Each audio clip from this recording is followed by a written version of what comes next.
The following podcast is brought to you on behalf of the Saracen Supporters Association and is not an official product of Saracens Limited. Content provided voluntarily by our guests and contributors are of their own opinion, which may change over time and should not be taken as fact, particularly as the podcast hosts are regularly talking drivel anyway. If you've got some drivel of your own you'd like to share, you can find us on Twitter and Instagram at fezcast_SSA. You can search Facebook for the Fezcast, or you can email fezcast.ssa@outlook.com. You're listening to the Fezcast. Well, hello everybody, and welcome to our next edition of the Fezcast. With me, joining me, Jez Statler, is Matt Gonzo Bartlett and Sam Fozzie Bear Norris. Welcome, guys. How are you? I see, apparently. Well, welcome back to the Fezcast. Sam, you had a little bit of a time off and everything like that, but, you know, obviously you've been listening in and everything. But, yeah, plenty to talk about this week, isn't there? Absolutely. I was doing my usual, because now Saracens don't do their break, do they, where they go away for about a month to drink and have fun together. So I thought I'd go and do that. So there was no one there. You know, Billy wasn't there. I was really disappointed. Well, I can't think of anybody better to do it than yourself, Sam. But, yeah, I mean, obviously the main bones of the conversation today is going to be us away at Saints, Saints, very much a second 15 going out and putting out a pretty good performance. We'll deal with that in the middle of this show. We got a few odds and sods to talk about from the wider world of rugby, and I'm going to come into bat for Carl Dixon later on, which is going to be a surprise for everybody, I think. But first off, a quick chat about the Women's Six Nations, and in particular the England-Wales performance, given there was quite a lot of Saracens involvement in that game as well. May Campbell, congratulations, May, on making her debut and then getting her first international yellow card within about 5 minutes of coming on. A slightly ridiculous one. I think this might be a theme throughout this show about yellows and reds. And again, Marley Packer getting a yellow as well. But, I mean, the big news, I think, and the big performance from the Saracens' point of view was Hannah Botman. Bots came back and was an absolute beast. Yeah, really, really good timing, I think, for Hannah to come back, because, yeah, she'll have a bit of a head of steam built up for the back end of the league season as well. But, yeah, really fantastic to see her back end. She's had a rough time with injuries over the last few months. And, yeah, May Campbell getting a yellow card as well. I mean, you know, for May Campbell to put in a high tackle, I think, you know, it's a bit unfair, really. She can't high tackle anyone without them bending over too much. So, yeah. Well, absolutely. I mean, the first thing I was going to say just about Hannah is that I've always been a bit of a sceptical about players coming back straight into international rugby without having domestic rugby to prove their fitness, to prove their form and everything like that. I think it's a bit unfair. I've always felt, regardless, that it's unfair on players who've been there, have worked hard, have been in the organisation all the way through. And okay, yeah, Hannah and other players who've come back from injury have been in and around the squad. And I always feel that, you know, the possibility of players not having a great game. But then Hannah Botman came on and just was a turn. Well, I think it was described. Sarah Hunter described her as the turnover queen, and yeah, she certainly did that job, didn't she, Sam? Well, I think the thing is with players coming back from international, coming back from injury and going straight back into internationals, I think the international game's changed, and whether it's women playing, men playing, it doesn't really matter. I think that the international squads have almost become like clubs in themselves sometimes, and you do have certain players that I think you just say, well, they've got the experience, they now have the fitness because they're training at such a high level. Why not get them straight back involved? They know the game, they know what they're doing, and I think it's a little bit different now to how it was maybe a few years back, where you're absolutely spot on, Jez. You know, you want to see them prove themselves again at club level. But I think, as I said, I think the international clubs are now are now clubs in themselves, and them being able to come back in straight away, I think is a little bit different now. And well, Hannah obviously proved it on Saturday that it's definitely something that can be done. So yeah, look, if they're good enough, they're good enough. Get them straight back in, as far as I'm concerned. Yeah, absolutely. Now, the other point to make briefly on this one is Wales, and I was really, really disappointed with two things in the game. First of all, Wales and their performance, because they came into this talking up a big game, and quite rightly so. You know, they got a lot of confidence and everything. But, you know, and for 20 minutes, they made England work really, really hard and give them credit for doing so. But they suddenly looked fairly clueless.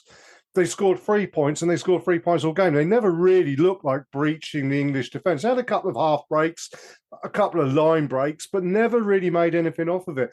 Now, either that's because England are so good, and there is an element of they are so good, or there's an element that Wales really now need to have a look. They've made the commitment to make their players professional. They've got them on contract. They've got them training. What's happening to stop these players now doing the other bit of it? You know, that they can stay in a game for 75, 80 minutes, no problem at all, but they can't break down a defence. I suppose the next thing for Wales at the end of this, particularly if they go, don't get a result against France, is they're going to have to look at the coaching setup, aren't they, Matt? They probably are, yeah. I mean, it's worth saying that they're pretty early in their journey into professionalism. Wales, only sort of a year in. This is going to come across a bit harsh, but I think what they are lacking, I think, is an international standard 10. They've got some good servants to Wales, definitely, playing fly half, but I think a lot of their play is from 9. I think Kira Bevan is a fantastic scrum half for women's internationals. I think they are just lacking someone to really direct the game at 10 as well, because they have got a lot of good players, that Wales team, and so yeah, you're right. I think there is some coaching to be discussed. I mean, there's been a lot of turmoil in the WRU, and that must have an effect off the pitch with staff, regardless of whether they're involved in any issues or not. But yeah, I do think on the pitch there's one or two positions that they're still lacking a bit in, but that will come given time. With this move to professionalism, with more women playing rugby in Wales or with Welsh eligibility, and yeah, there's just a couple of key positions to fill, really, I think. Absolutely. You know, you talk about key positions, and one key position is in the front row, and they've got the young girl there, Tupilato, playing. And this brings me on to my second gripe of the game, that thankfully I was still on my Twitter ban, because I could easily have made another tweet about Joy Neville that would have got me another week's ban, because I think she completely got the scrummaging wrong and were penalising England when England were put in under huge pressure. And the young girl for Wales, she's a fabulous potential talent, I think. But it reminds me of one of my favourite films, Once Were Warriors. And I think I mentioned it before, there's a scene where there's a character in it, he's been in prison, and he's obviously in prison. And it's like too much gym work, not enough speed work. Well, in this case, it's too much gym work, not enough technique. And every time she was getting bent in sideways, and England were going forward, but the way that it looked, it was wheeling. And Joy Neville, one, she was penalising England incorrectly, and then there was one point I think she was got a whistle to her mouth and was trying to blow it, and you could see it going through her thought process. I know I need to blow the whistle here, but what am I blowing for? And I didn't really think that Joy had her best game, shall we say. And yeah, as I say, I was lucky I wasn't able to tweet that, because I think I would have still been on another Twitter ban. But what's your view there, Sam? And I think we're gonna mention referees quite a lot in this show. Yeah, well, we are, and maybe we'll leave that for when we do need to talk about it. But the other thing I was going to say, though, is to add on to Matt's point about, obviously Wales being relatively new professionally. Credit, you've got to give a bit of credit for them with the attendance, I think, as well. Managed to fill that stadium for the first time. Okay, it's not Twickenham, it's not Millennium Stadium anymore. It's Principality. I keep calling it the Millennium Stadium. But it's a real step in the right direction. And I think it just shows the popularity of the sport in the country. And that just, once you've got that kind of level of support off the field, that should shift on the field, I think. So I can't imagine we're going to be too long before those kind of results that we saw at the weekend are going to be a thing of the past, and Wales will be at the top table. Indeed. Now, last quick thing, looking forward to the next round of games. England are off over to Ireland, and I genuinely fear there that we could be looking at a cricket score, Matt. Yeah, it's quite worrying what that scoreline could look like, and I really hope that Ireland surprise us a little bit because it won't do a lot for the development of the women's game for it to be a 80, 90, 100 game. But the way Irish rugby's going at the moment, or Irish women's rugby's going at the moment, it is a concern. I'd expect Simon Middleton to make some changes to the England team. A few players coming back from injury potentially that could get in. And yeah, I'm concerned. I think. Put it back the other way though, Matt and Sam. The one thing you do have to say is, and I think again Sarah Hunt has brought this up in some of the media stuff that she's done this week, is that England's got to put that out of their minds. If they're going to score 100 points, they're going to score 100 points, and not worry about it. You know, you can only play what's in front of you, and you have to put in the performance and actually play Ireland the respects by actually, you know, it's a weird thing to say, pay them the respects of giving them a shellacking if that's what you would do. You know, there's no point going through it and getting 40, 50 points up and then take your foot off the pedal. You've still got to go out at full throttle, Sam. Yeah, I think we've all played the game, haven't we? And we've all been in those situations where you're playing against teams that are not as good as you are, and you can have a real tendency to fall into bad habits and not go through the way that you would think if you were playing a team that was at the same sort of standard as you are. And I think that's what England just need to make sure that they do. I think blooding some players, as we saw for Saracens at the weekend, is not a bad shout. Get some people some international experience where they might not otherwise have it. But they need to go through the motions as if they're playing New Zealand or if they're playing, France. They need to be, doing the same moves, working in the same way, doing the same thing, because the players that come in need to learn that way of playing. It's far too easy to go, this defence is a bit rubbish, let's just run through the middle of them every time. It's easy. And that's where the cricket score will come. Actually, if they play the game that they want to play, that cricket score might not quite be there, but the experience of the players that will come in, hopefully the younger ones that maybe haven't got as much experience, they will gain more from that than just running rings around a tight defence. And also from the Irish point of view, this is an opportunity. I mean, I remember playing many years ago against Henley Development, and we got beat 118-0. And actually, I would say it's probably one of the best games I'd ever played. I played open side that day, not number 8. Basically, these were the days when you could come off the scrum before the ball had left the scrum, and their standoff got me, whether he had the ball or not, whether he even looked like he was getting the ball, I hit him. It was probably the best game I played. And yet you looked at the scoreboard and it was 118-0. So, let's hope that the Irish girls can actually step up and put in a performance and make England work hard for all the points that they undoubtedly will get. Right, let's have a break there and we'll come back and we'll discuss Saracens away at Saints.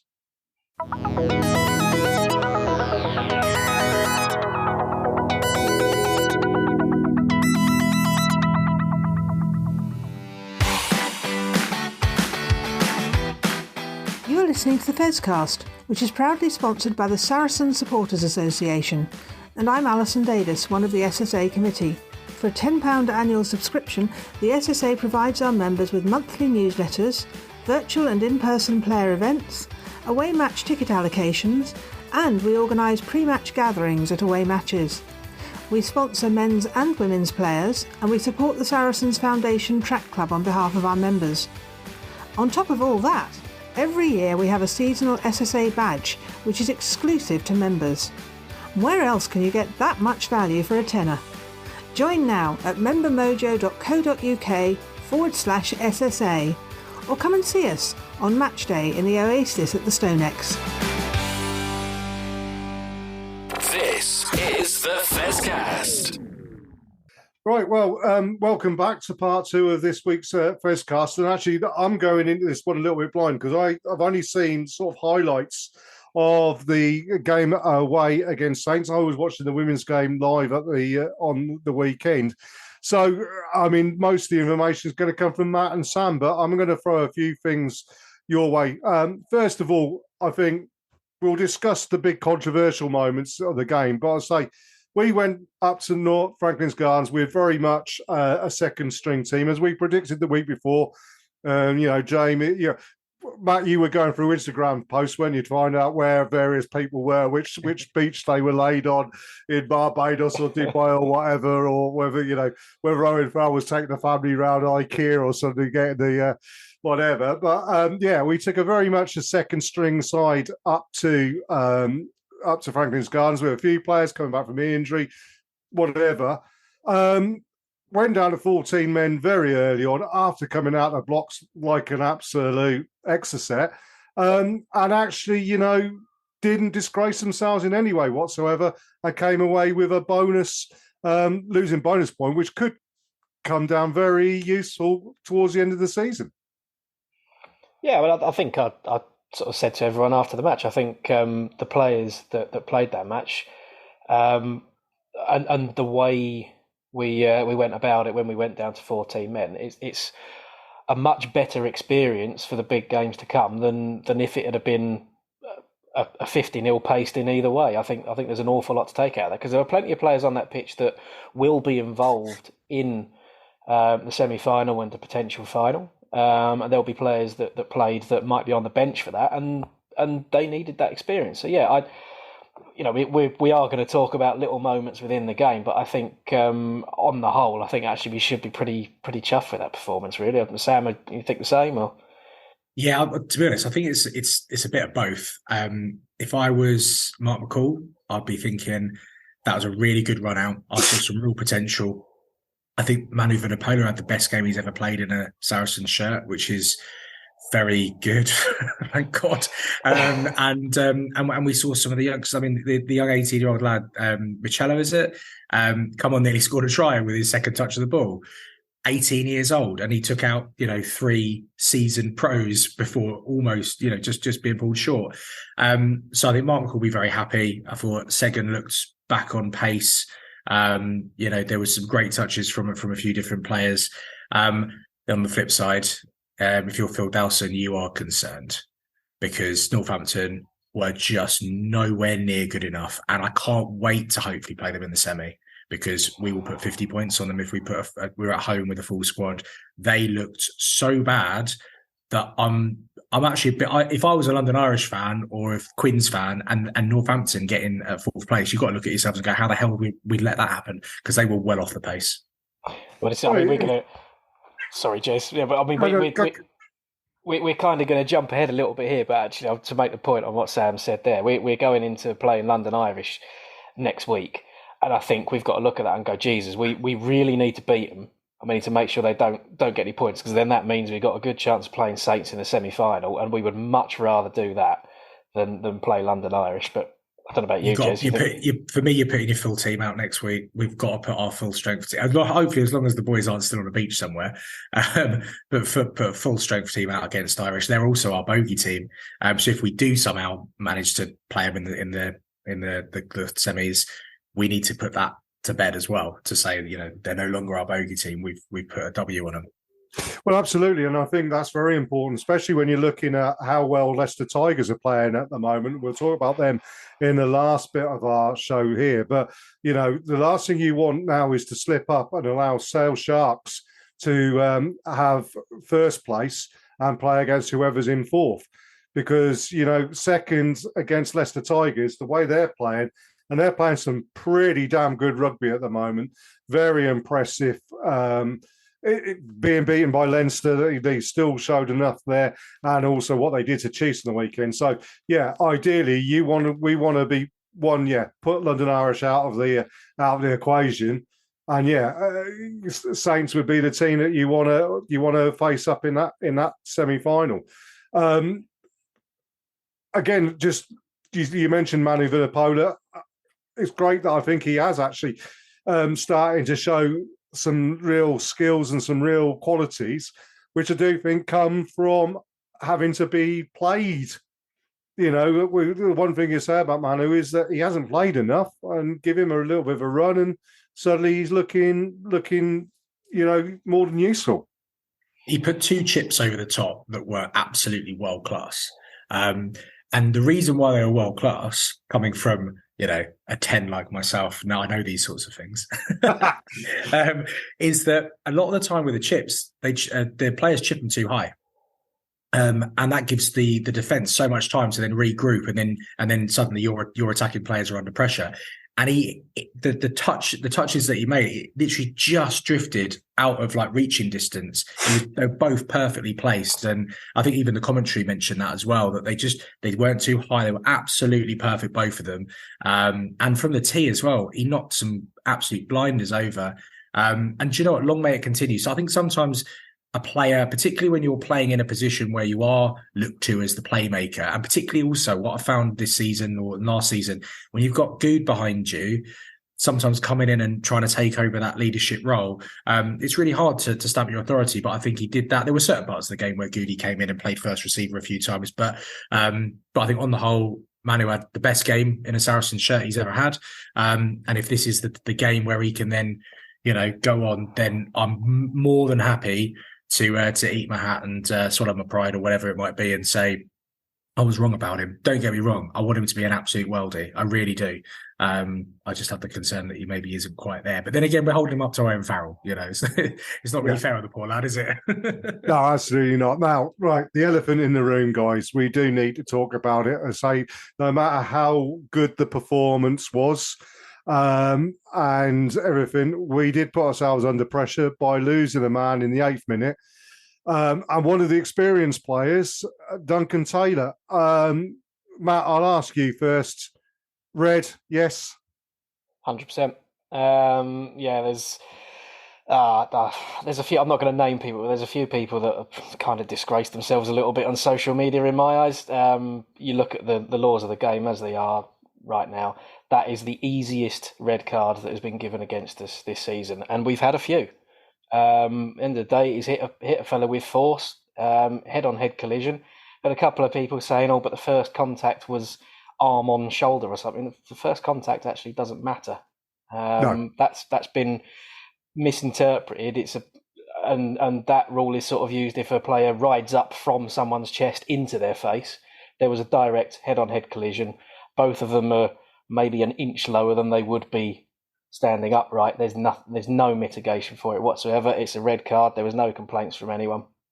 The discussion is whether or not you agree with the law, not whether or not you agree with the red card itself, I think. Well, absolutely. I mean, and the other thing that I've seen on social media is, and indeed, I had this conversation with my mum, and I had to explain in very gentle terms to my mum that they said, well, head on head, blah, blah, blah. Why didn't the player go off for an HIA? Well, we assume that the HIA on-field protocols were followed, and he passed those on-field protocols, in which case fair dues.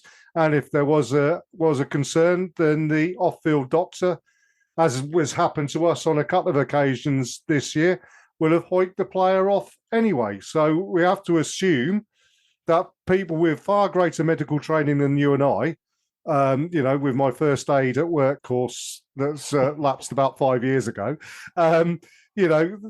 they would have gone through it and done it. So the fact of the matter is, just because there's been a head contact doesn't mean that the player has to go off leave the field for an HIA. So we could take that one out of the equation as well, Sam. Yeah, absolutely. And just to go back to what Matt was saying, I'm totally in agreement. It's a red card all day long. But as Matt said, it should it be? And I think the thing to consider is, I can't remember when this particular law about the head-on-head came in, whether it was this season or last, but it's brought in for a very particular reason. We all know the reason why. It's because they want players to get lower to avoid this sort of thing happening. Let's be honest, it hasn't changed anything. All it's done is it's meant that more teams spend more time with less players on the pitch.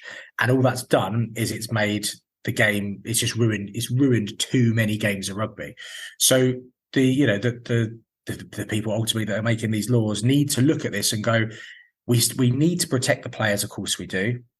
We also need to respect that it's a dangerous sport and these things are going to happen, and players play the game knowing the risks. But we need to find a middle ground here somewhere, because at the moment, the laws as they stand are ruining the game of rugby, because too many teams are losing players at points during the game where they wouldn't normally have done. And it's just turning potentially great games of rugby into, a one-horse race. And that's not, I'm going to take issue with you on this, Sam, because I don't agree with that. I'm shocked. And for two reasons. One, and actually, we're going to go on and talk about the Chiefs Tigers game and the issue that happened there in a bit more detail later on. It doesn't ruin games at all. You know, we went down to 14 men, we still competed. And, you know, we're not far from putting off a major result. I don't think anybody, from what I've heard, watched that game and did not enjoy that game, regardless of the fact that Duncan was sent off, number one. So I refute that argument straight off. Sometimes it makes it better because you've got, you know, and again, go back to England versus Wales in the women's game. England were down to 13 players at one point playing against 15. And the excitement of it and what England did in that situation was fantastic because they actually managed to score a try when down 2 players. And it was through the rest of the team stepping up and playing for those 2 missing players.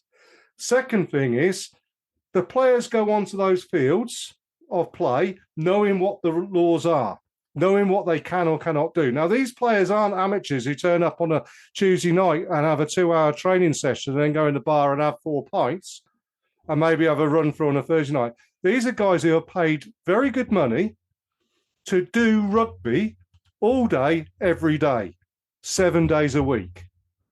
Okay?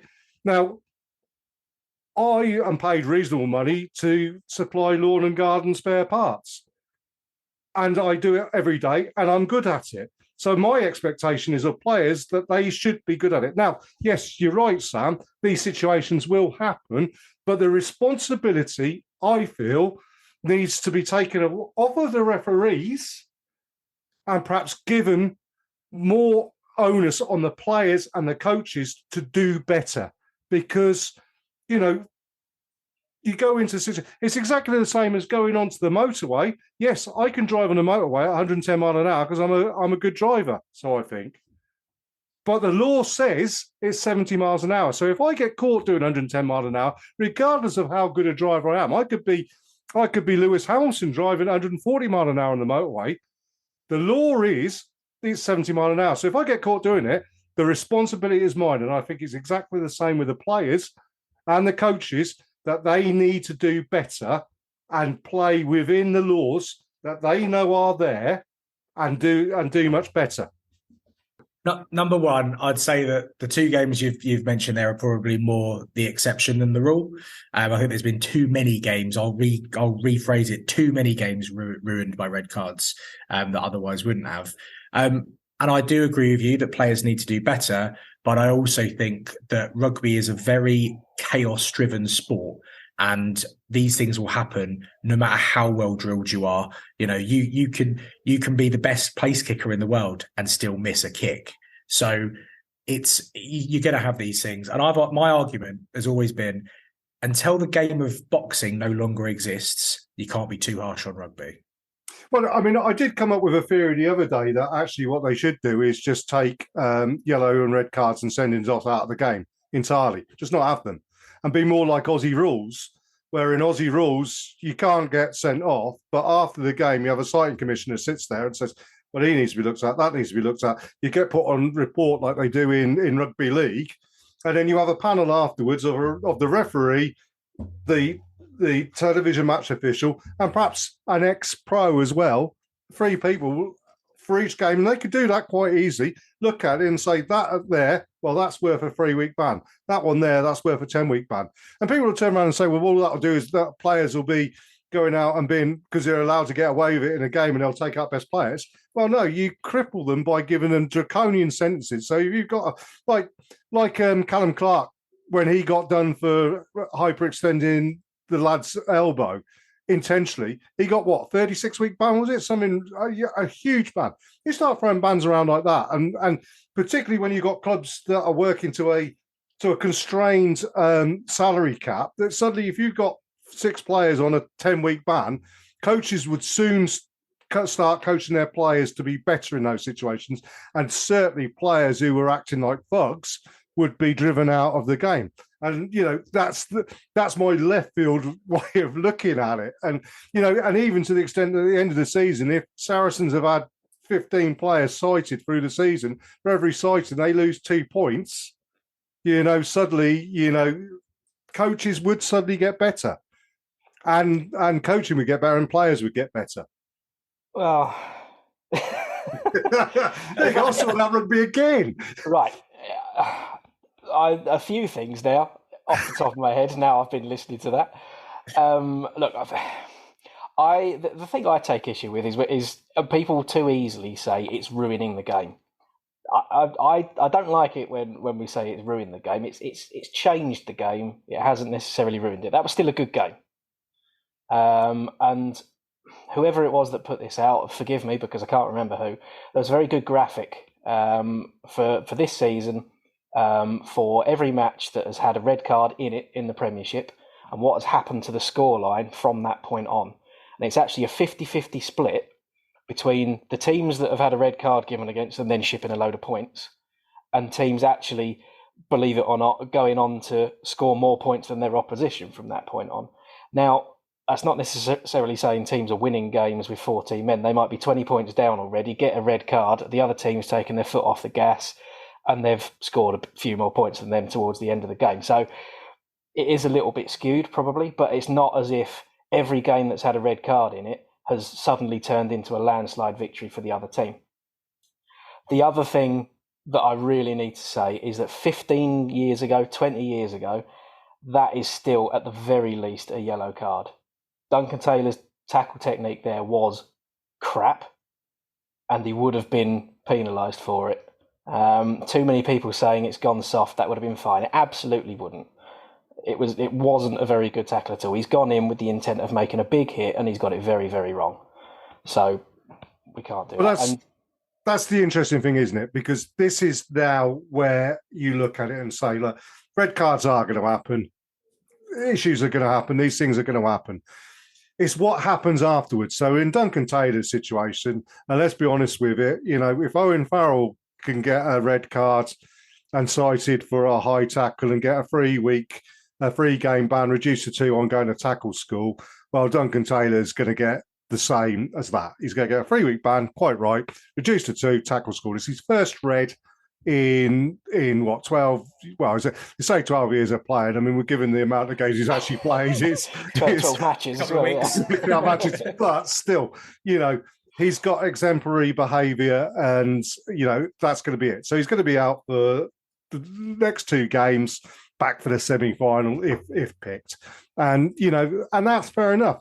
I think if you've got a situation where you've got a player who's continually getting penalised for the same thing and not learning, then, they have to start extending bans so that they do learn, or they have to, reconsider their employment, as it were, if they won't learn, and that might sound harsh, but if you're not going to learn, there's no point just giving them a slap on the wrist.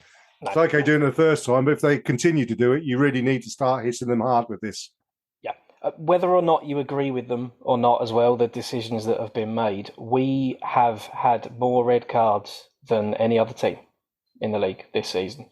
I didn't know that. Yeah. So there is something that needs looking at, whether it's the way we're being coached to tackle in the game. I know we go in hard. That's fine if you get it right, but you do run the risk of these cards. Someone can correct me if I'm wrong on that, to be honest. I think there probably are 1 or 2 teams that are close, but I am told that, we've had more red and yellow cards for tackle technique than any other team. Well, let's be honest about it. There'll be a red, no doubt, on Sunday against Irish, because if the second row captain plays, you undoubtedly... if Coleman's playing, then that's another one. And probably London Irish. He'll undoubtedly take somebody's head off because he does every time he plays us. Look, let's have a break there, and then we'll come back and discuss a few wider things in the game of rugby, and also news about a player moving on.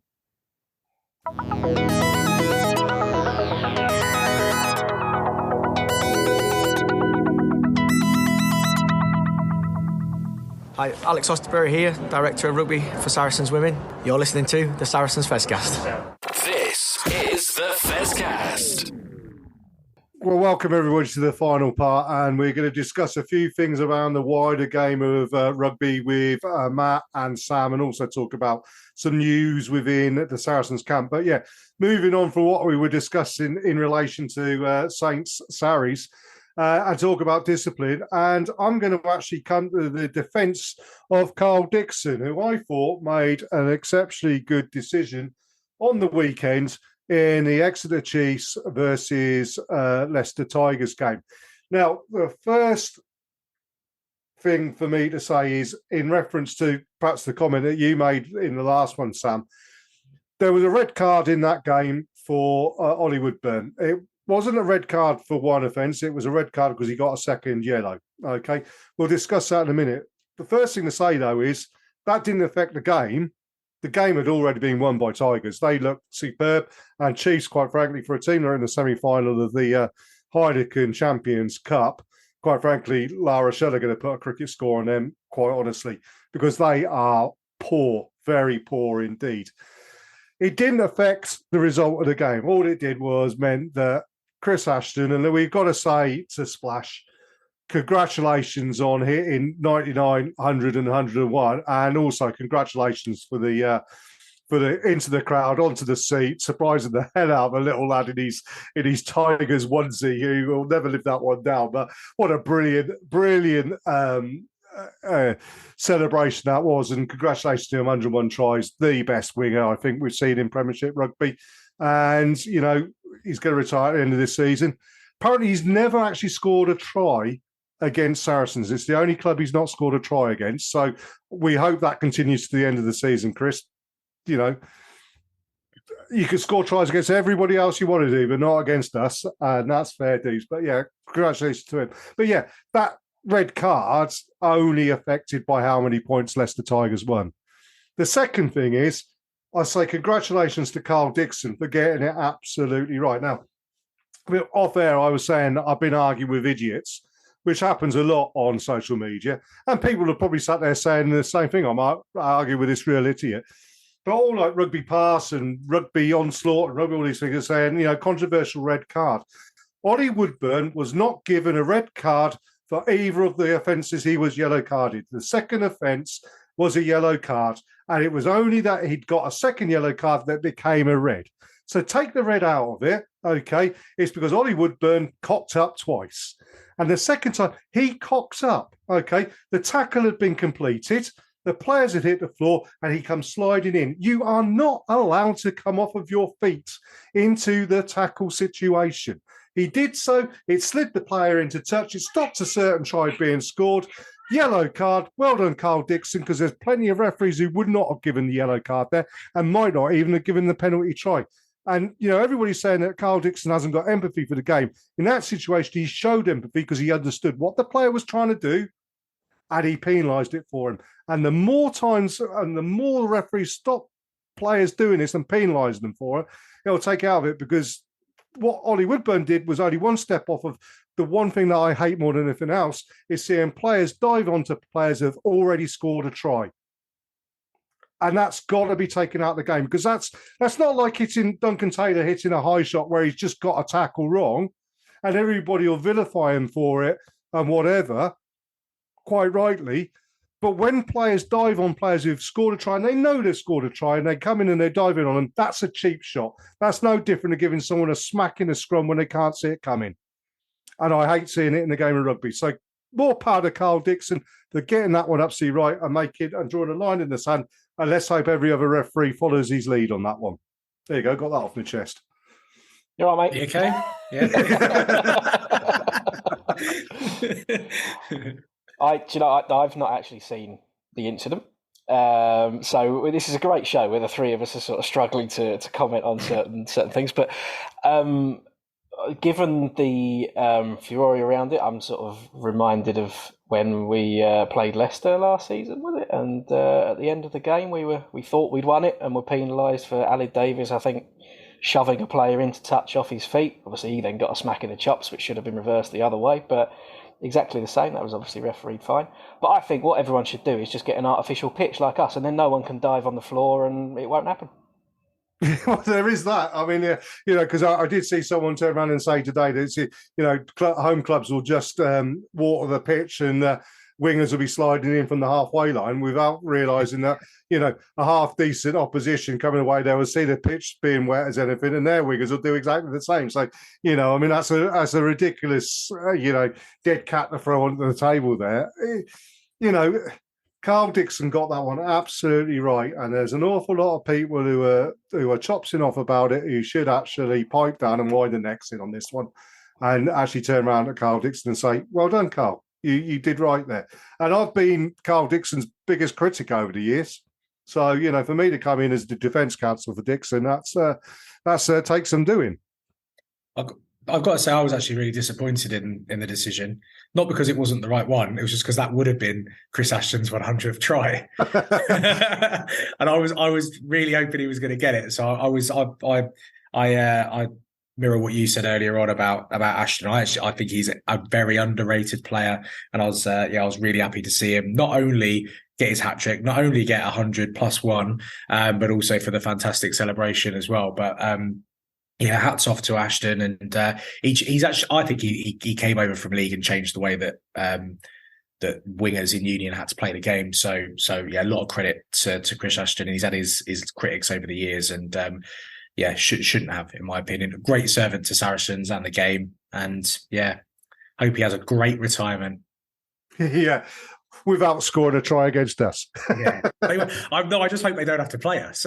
Yeah, well, there is that as well. Yeah, so, fantastic for Chris. Whereas my wife calls him Dino for the simple reason that there used to be a player at West Ham called Dean Ashton.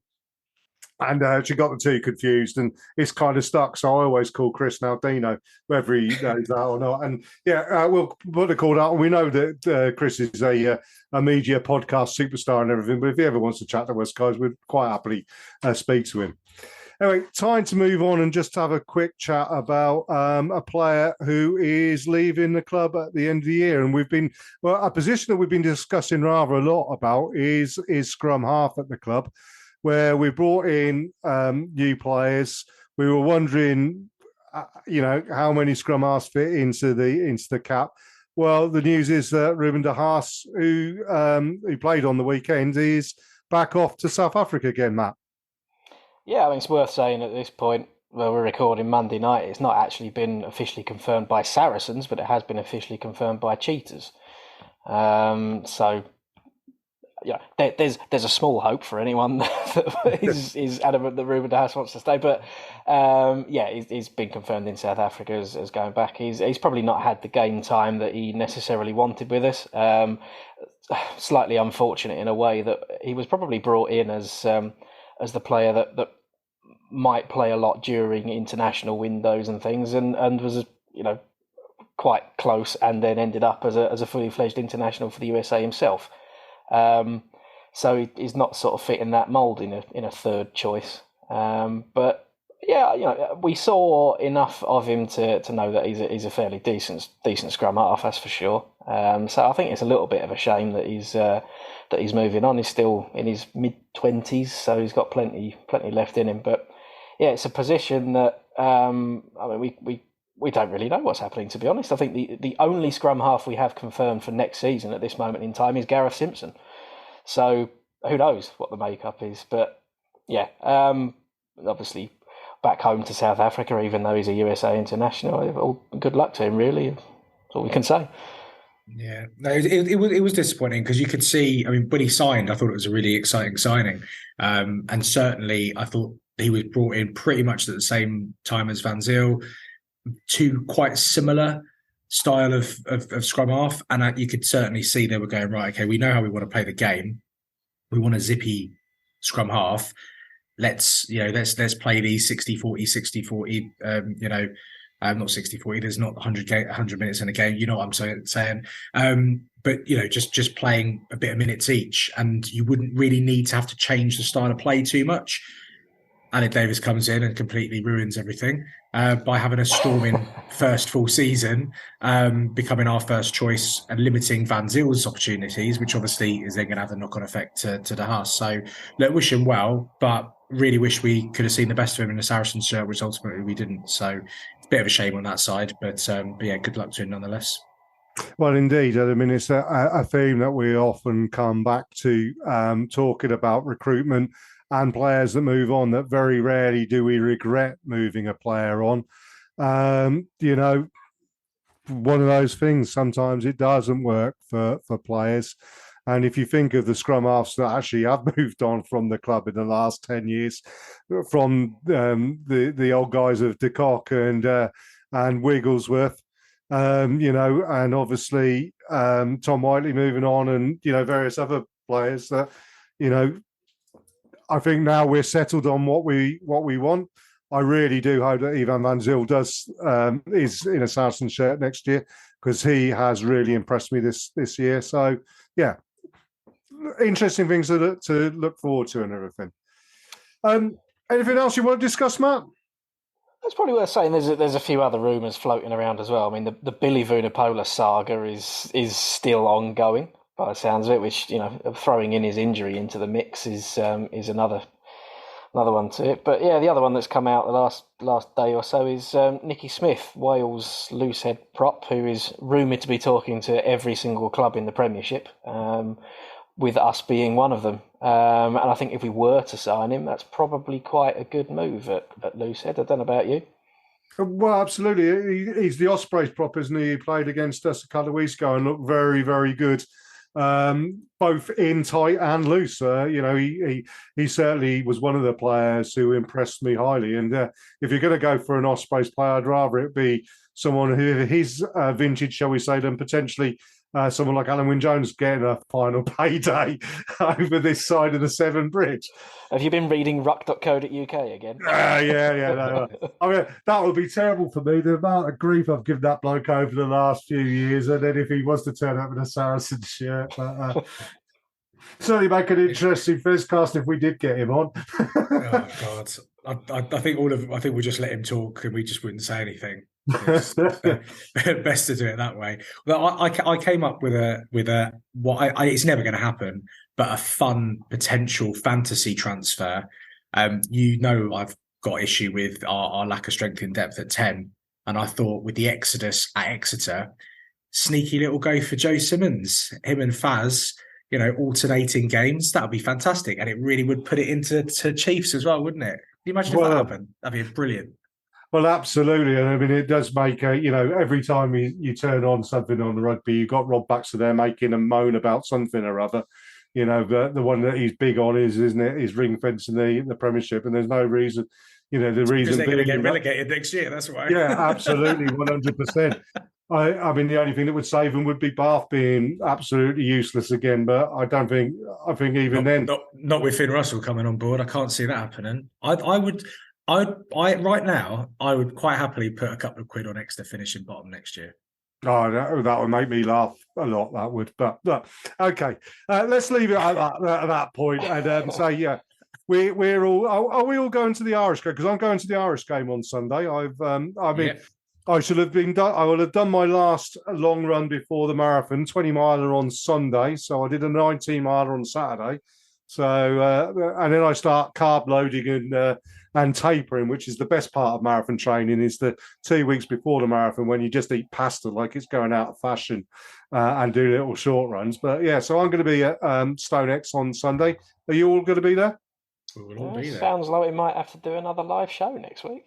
Oh, this time I won't be sober. I'll have a word with Ollie and see whether we could get a room or something at the ground then, instead of having to do it in the car park like last time. We could do it in the bar in front of a live audience. Oh, blimey, yeah, that'd be great. Getting too big now, Sam. You've had a few weeks off, and now you're getting all ahead of yourself. I'm just excited, Matt. Sorry. Fair dues. Look, let's leave it there, guys. And I say we'll be back next Wednesday, which is something like the 26th. It is the 26th of April. So that's the next show. I say thank you, everybody, for listening in. And I hope you've enjoyed our chat. And welcome back to the fold, Sam. And we'll speak to you all again next week. Cheers, mate. See you later. Ta-ra. This is the Fezcast.